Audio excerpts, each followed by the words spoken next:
Hey, it's Aaron, Metal Theologian. Alright, so we're going to do 5 random records today. These videos are fun, easy.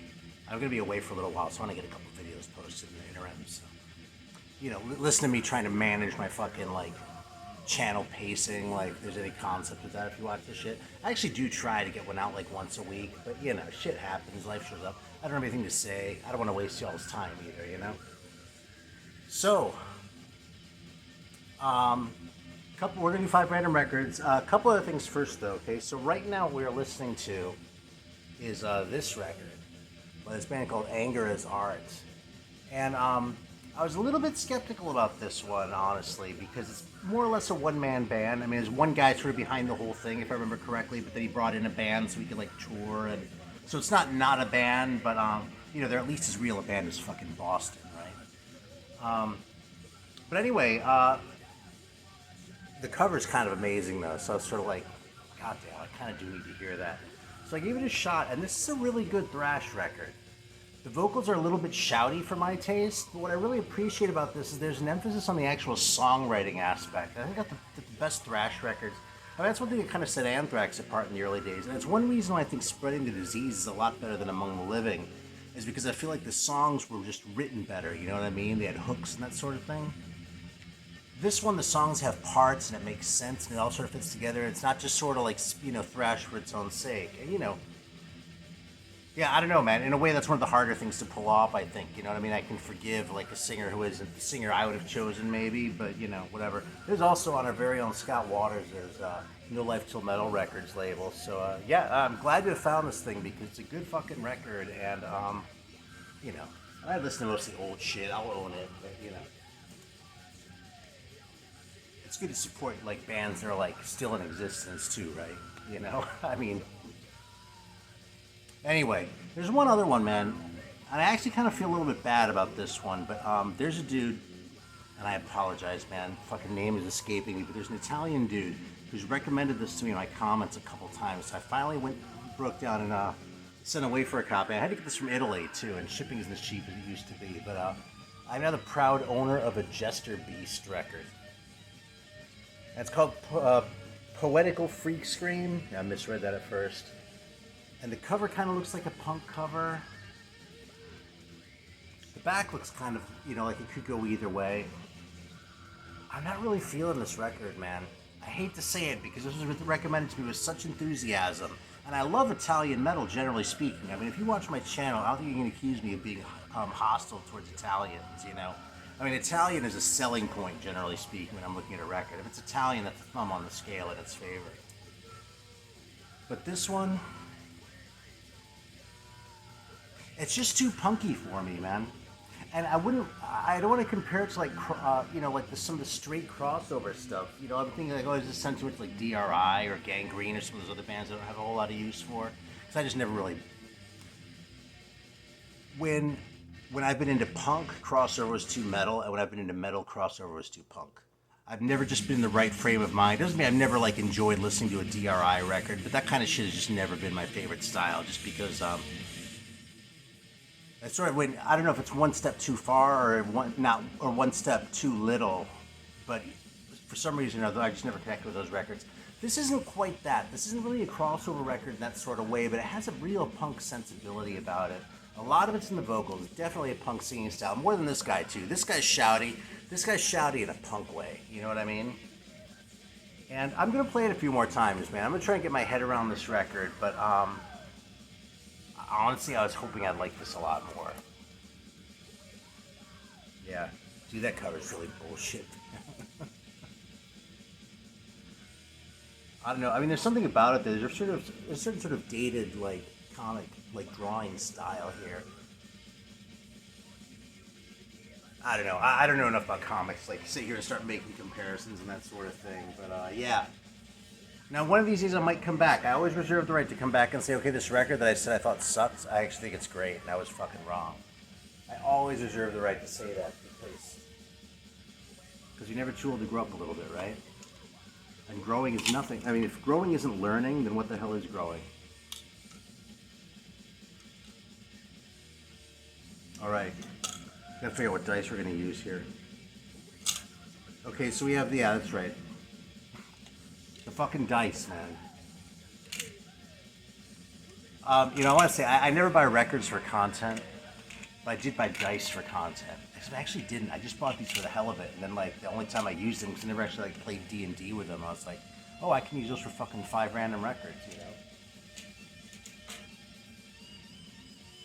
All right, so yeah, the rules are we have the 10-sided die. That's like single unit. And we have the 4-sided die because the metal section here is, what is it, 32? Fucking hell, man, you think I know this shit. Yeah, it's 32, right? Okay, so yeah, and so a 4 is a 0, in essence. So I'll go to like the beginning if I get a 4. Like, give a fuck. I can't even like manipulate the thing so you can see it like I could if my kid was filming, All right, let's go. You just have to trust me on this shit. All right, 25.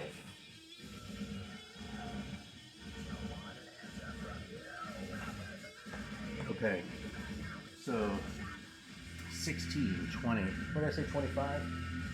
Fucking memory like a sieve. Alright, so that's gonna be this one here.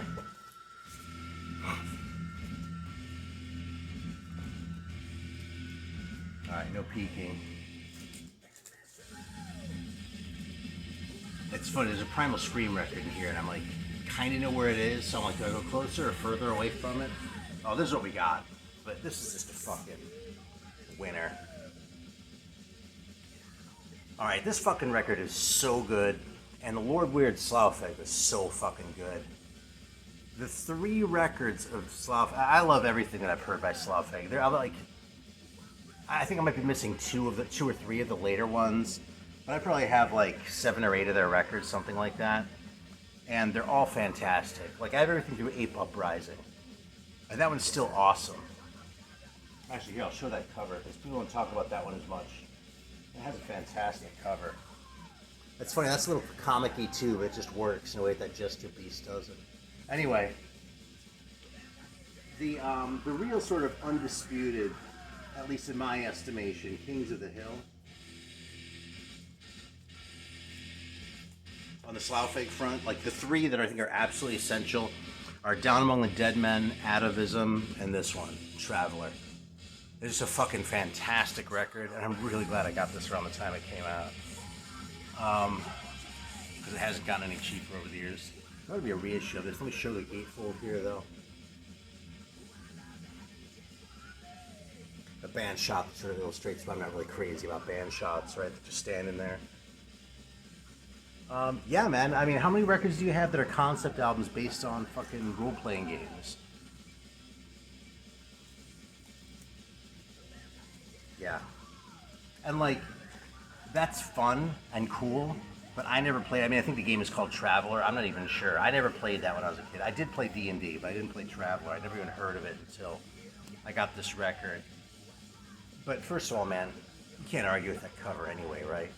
And second of all, every single song on this thing is just so good. This is, I talk a lot about, hooks and song rating. I mean, I just gave Anger is Art some points for, songcraft. These guys fucking have it.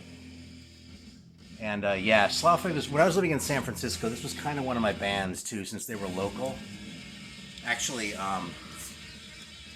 they were local, but they weren't like all in the city or anything. And I remember, actually, I don't think he's on this record yet. I think it was Angelo who lived in Monterey and like had to drive up for shows. I was like, what a pain in the ass, but dedication to your art, right? Anyway, yeah, I got to see these guys several times in San Francisco. When I sort of think back on shows that I've been to in my life that were like the most fun shows I've ever been to, there's a particular one I think of that was Slough-Feg with Brokus Helm at the bottom of the hill in San Francisco. Absolutely fantastic show. Great time. And yeah, if you don't know Slough-Feg, man, do yourself a favor. Just go listen to some online if you need to. It's such a good band. And they were like new wave traditional heavy metal before there was a new wave traditional heavy metal. You know what I'm saying? Like these records from like 90s. Barely anyone was playing that kind of metal. I mean, like late 90s into the early 2000s, right? But like when all the death metal and the black metal and that kind of shit was happening, these guys are writing tunes and hooks and just like playing this old style of metal that just sounded really authentic and not stale or like refried or anything like that. It's a great band, man. Such a great record. 10 minutes in, I've gotten to one record. Alright. 24. So that's gonna be over here. It's gonna be fucking embarrassing if I pulled the same one twice by accident. It's not impossible. It has happened in one of these where I got the same cube twice. Anyway, this is right here, so I gotta look away so I'm not peeking. It's not you. I'm not trying to call you ugly. Oh fuck, dude. I just showed this one recently, so it's almost too bad. This is just like the fucking... So far, this is just like the awesome record bonanza random video, you know? Random pulls. You know, I still, every time someone calls these a random pulls video, I still imagine like a wall of glory holes. Anyway, this is probably my favorite Sabotage record. It is very close between this one and Sirens. I like Power of the Night. I like, what's the other one? What's the shitty one called? I can't even remember the fucking name now. Fight for the Rock. How could I forget? It sounds like a Scorpions album title, you know, Fight for the Rock. That one, I've tried to like that one just because my inner contrarian wants to like it. So I can go, oh yeah, I like that fucking shitty record, you know? But I just haven't been able to do it, man. It sucks. And then Hall of the Mountain King I came to kind of late, but this is a great record too, you know? Yeah, this one though, man, I mean, I just love every song on here, you know? Like, every time I put this record on, when I'm done listening to it, I'll have one of the songs in my head, like Often by the Grace of the Witch. That's probably the most common one, but it could be Midas Night, it could be City Beneath the Surface. And that'll stay in my head, so I'll have to listen to it again. And then either the same one or a different one will be in my head after that, I'll have to listen to it again. Like when I pull this one out, I usually play it like 4 or 5 times before I put it away again, you know. It just hangs out over by the stereo for like a week or whatever. Such a fantastic record. And it's funny too that this is considered an EP. Because I'll tell you something, if they call this an LP at like 30 minutes or whatever it is, 35 maybe even, I would not think any less of them. It's a great runtime, and I'd rather have a record that's a little short and leaves you wanting more than a record that just fucking burns you out. And you're like, okay, take this off already, I get the idea, you know what I mean? I was actually thinking about this because I was sort of introducing my younger kid to Venom.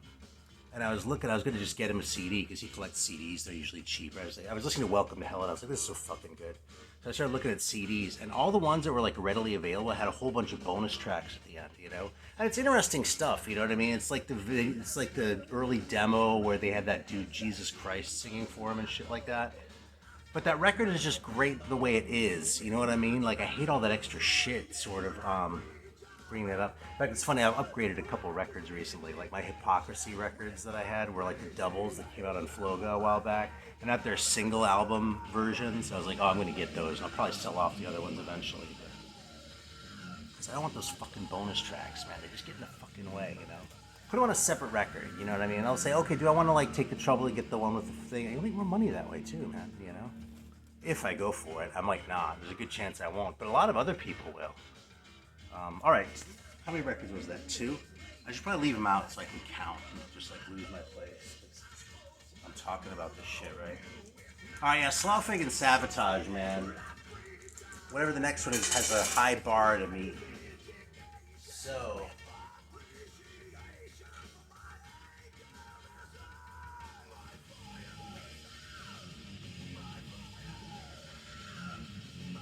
yeah, see, the singer, he strays really close to that sort of Pantera stuff, or that Pantera sound, but he doesn't, like, go all the way into it, you know what I mean? This record never sounds like jock metal, and that's what I really hate about that, like, you know, I hate to say the important Pantera shit, but the Pantera shit that was influential, you know? Their glam records weren't really that great either, honestly. I like them more than the jock metal ones, but, you know. All right, 33, I think I have...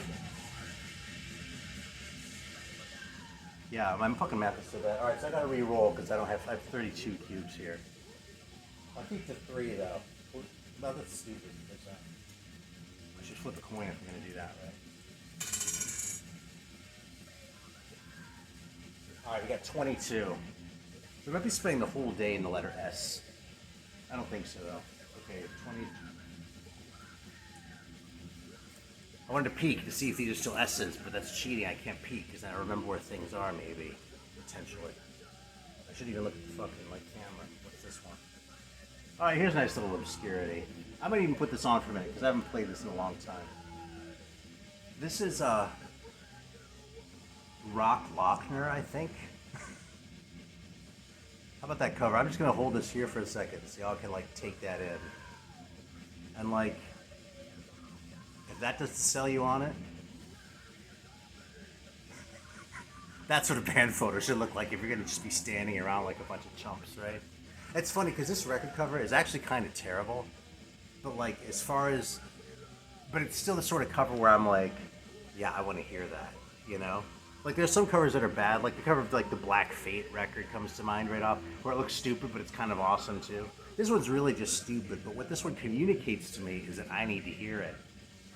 And so from that standpoint, I mean, Jesus, it's a fucking successful record. This is a pretty solid metal record as I recall. I haven't played it in a long time. Where are these guys from? Address in Tucson, Arizona. That sounds right. It's 1985. That's funny because two of the guys are named Lochner, so I don't know. I guess it's two brothers starting a band or something. I suppose I could have like looked into this, but I don't care. This is pretty straight ahead. Oh, actually, here. Let's not overlook this dude's mustache. We've always got to like check out the mustaches. They're Americans, though. You know what I mean? It's like the Europeans kind of had a lock on the mustache game in the 80s.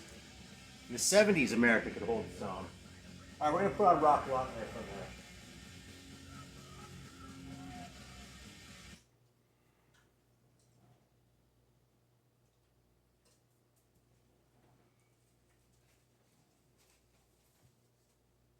I said their name like 5 times now, maybe 10. I hope I'm not getting it wrong.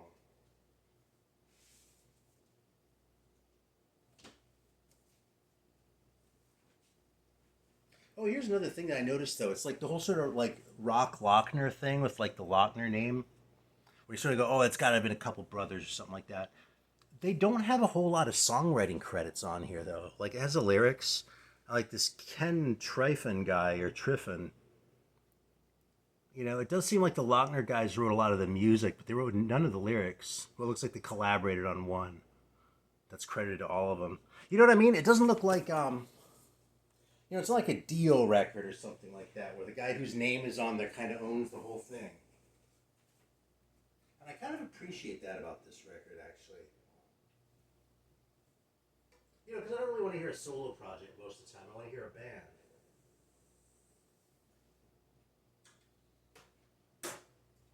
You know, that's the other reason why that Anger as art record is good, is because even though it's one guy's brainchild, it sounds like, it doesn't sound like one guy stroking himself, you know what I mean? It sounds like a band.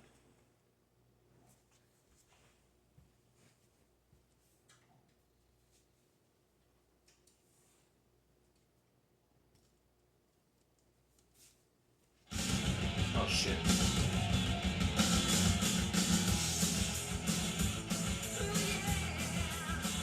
That's a pretty solid groove, isn't it?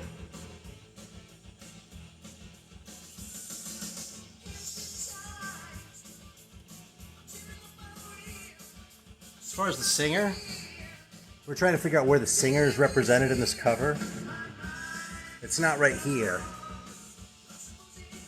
Because this isn't a very muscular sounding singer. That's okay. Neither am I. But yeah, Eric Adams isn't going to have to worry about being out of a job after this. Anyway, this is a cool record, man. I'm kind of glad to hype it a little bit because it's one of those that, you know, it's just a solid, it's a good song. Has hooks. You could see him potentially morphing into a glam band, but this isn't a glam record, you know what I mean? And 6 songs, it's not too long. They're not like being a pain in the ass and trying that patience or anything. Alright, 21.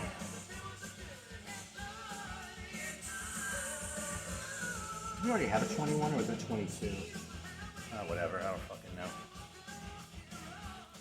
Oh yeah, because this is the cue with the Primal Scream record in, I think. Yeah. Alright, whatever. The only reason that Primal Scream here, I'm just gonna fucking show it. I've talked about it twice now. This record, I more or less blind bought and ended up liking it a lot more than I expected to. Like I'd heard of this thing, and for some reason I thought it was the other Primal Scream, like the the Manchester band from the '90s, but it's not. There's like an '80s metal band. It even says "Rest in Peace, Cliff" on the back, so that's how. Because that's the seal of authenticity, right? Anyway, it's a good record. I bought this in Mobile, Alabama. That's why it kind of sticks out in my head. There aren't a lot of records that I've bought in Mobile, Alabama. Alright, so here we go. Now we're going to go for the real pick.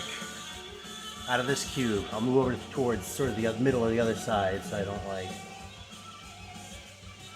Here we go.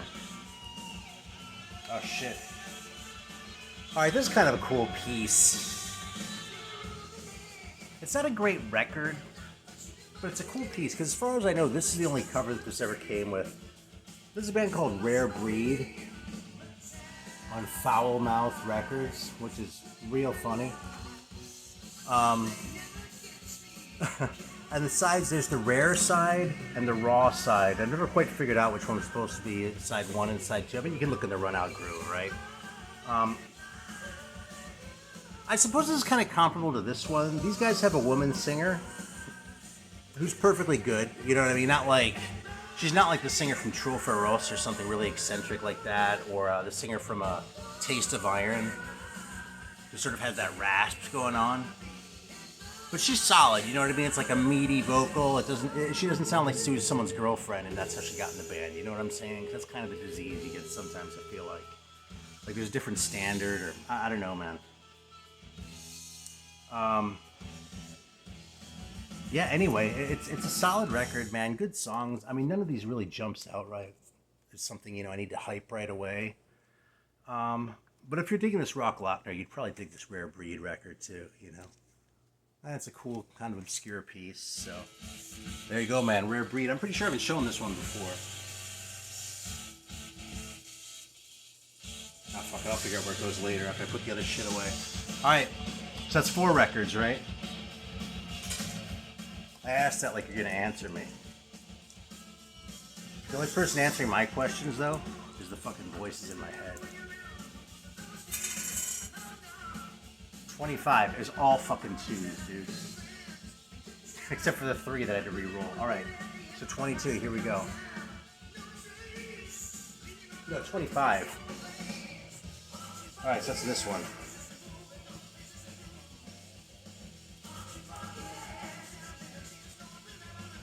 See, like, I saw the Spider record is in the end here.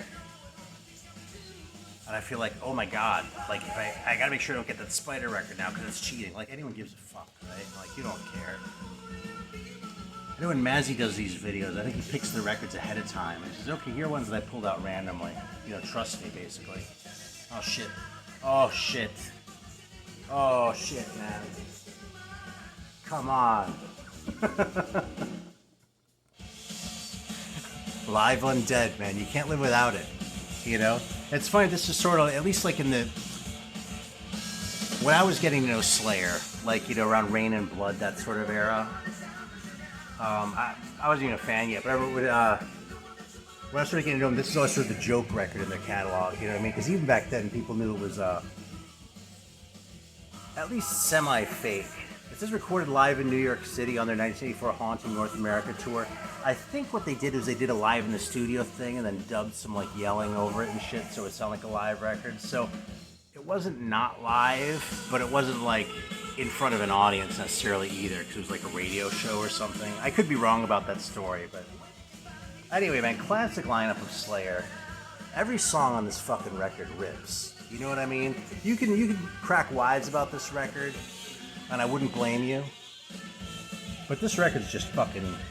I mean, everything is great. Black Magic, Die by the Sword, Show No Mercy, Captor of Sin, Haunting the Chapel, and The Final Command. I mean, I might have swapped out The Antichrist for Show No Mercy if I was picking from this era, this list, But it's absolutely fantastic. I think I'm going to leave it out to listen to after we're done here. Incidentally, too. Yeah, sorry about the vinyl style shit there too, but this is what I do, because those plastic covers that you used to get these things in are dog shit for them, right? So, this is kind of what I do to repackage it. Anyway, this is like one that I specifically wanted to get on picture disc. And there aren't many 80s ones like that. Generally speaking, if I have a choice between getting a regular record and a picture disc, I'm gonna go for the regular record. I mean, because they sound better. I'm not like a fucking audiophile, like uptight guy about that, but they really do sound better. And a lot of times they're kind of bullshit. But this one was originally a picture disc, so it's been reissued with a regular cover a couple times, but this is like the real deal right here. I actually got this at Amoeba in San Francisco, and I don't remember what I paid for it, but it was a lot less than what you'd be paying for it now, I'm pretty sure. It was like 20 or 30 bucks. I remember it was like a little more than I was hoping to spend, but it was original fucking Live Undead. I mean, what am I gonna do? Pass on it? You know? Rock Lochner's pretty good, right? You wanna hear a little Rare Breed? I'll put on Rare Breed for a second. We can do one more. Just because I feel like it. Where did I put that fucking bench? Oh, there it is. Alright, give me 1 second to swap these out.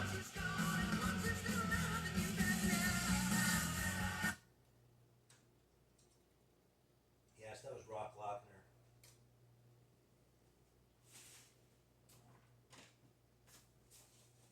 There's actually a bunch of soul jazz records out over here because I've been listening to a lot of that kind of shit.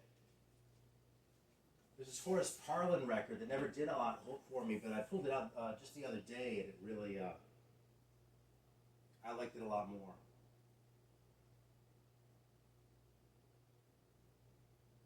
Alright. Here's Rare Breed. This might be a little bit crunchy, this one. It's not the greatest shape, but whatever. Y'all can handle it. Because we are about the music here, first and foremost. I like records, and that's why I buy records, because I like records. I enjoy them. I like the process of putting it on and that. It's not like a sound quality thing or like it's warmer, any of that kind of bullshit, you know. I played that game like when I was like in my early 20s, and like by the time I was like, well, 30 at the latest, I was like, dude, what am I doing fucking trying to justify this shit? I just like records, you know? CDs have music on them, but records are your friends. That's what I used to tell people when people cared about CDs. I still kind of feel that way, you know? Alright, 21. So I guess I don't have to do a lot of running around. This should be 20. It's not bad. You know, kind of has some sort of cliche, like a woo-woo thing is, you know, kind of done, but you know, it's okay. Oh, there's a cool record too, man. I'm not quite as enthusiastic about this record as like Dan from the Colosseum is. See what I'm saying about the singer too? That's like a solid vocal delivery. I can get behind that. She's a good singer, you know? Yeah, this is kind of a relatively early one. From Sweden, and it's from '84. And, I don't know, man. I've never freaked out about this record the way some people have. I know King Fowley is a big fan of this record, too. But, yeah, Proud, kind of a dumb name. But Fire Breaks the Dawn. And if you see a copy of this around, don't snooze on it. This is a really solid record, man. If you dig like this early Swedish shit, this really fits right in with that too, you know? It doesn't quite have the magic of like, you know, sort of the, you know, like Heavy Load or Overdrive or some of that other stuff. But it's a fantastic record. Like, no joke. What a weird cover too. It's like in a dark room. Here's the end of the video story, actually, if you hung in there this long. You know, I associate with dark rooms to this day is when I was at, I went to Cleveland State and I was on the paper. And if we were gonna get high in the office, what we'd do is go in the dark room. Because it was still film, right? So like those chemicals, they cover up anything. So it's like we'd be smoking, we'd pass the bowl around and then, you know, like, oh shit, someone's coming, open up a couple of these fucking tubs of chemicals. It's like, you know.